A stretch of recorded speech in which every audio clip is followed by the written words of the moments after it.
Bonjour à tous, je m'appelle Alessandro Morina, je suis le cycle ingénieur de Télécom Paris et cette année je me spécialise en intelligence artificielle. J'ai obtenu mon licence, j'ai suivi ma première année de master au Politecnico di Torino, puis après je suis venu ici à Télécom Paris pour étudier dans le cadre de double diplôme ingénieur de 24 mois entre les deux universités. Le Politecnico di Torino est une université d'ingénierie et architecture.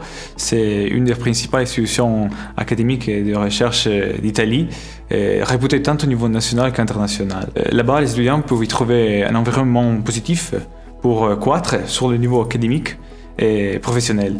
Parce qu'il y a beaucoup de liens avec les entreprises comme Télécom Paris, et les infrastructures sont très modernes et il y a encore professorat de premier ordre. Après, Polito favorise aussi également une approche pluridisciplinaire avec des équipes d'étudiants qui travaillent sur des projets leur permettant d'appliquer les connaissances acquises pendant les cours. J'ai beaucoup voyagé en France au cours de ma vie et j'ai toujours adoré ce pays et je aussi crois que la culture est assez proche de la mienne.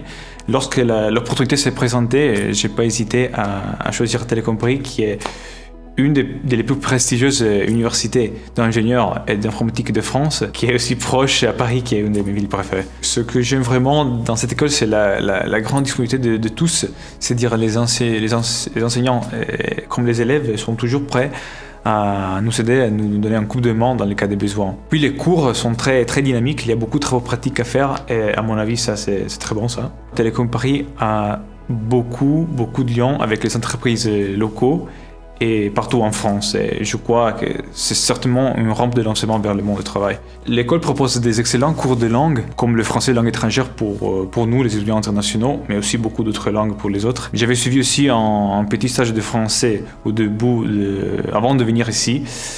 C'était très utile parce qu'il m'a débloqué, il m'a aidé à débloquer ma expression orale, à m'enlever la peur de parler.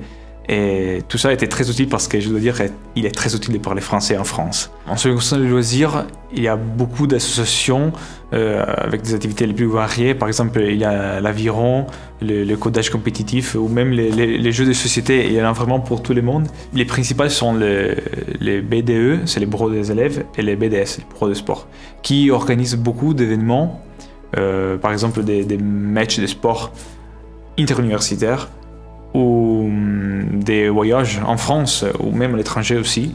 Les BD aussi aident beaucoup les étudiants internationaux à s'adapter à la vie quotidienne française et j'ai notamment participé au début de ma première année à la Integration Week, la semaine d'intégration qui était un événement pendant lequel on a pu nous connaître et moi j'ai eu l'occasion de me faire beaucoup d'amis français et internationaux. Télécom Paris, c'est pas une école à prendre à la légère parce qu'il y aura beaucoup de travail et cela en vaudra certainement la peine à la fin. Mais il y a aussi beaucoup de moments de plaisir. Il y a en quelque sorte d'équilibre et honnêtement, si je pouvais revenir en arrière, je ne changerais pas mon choix.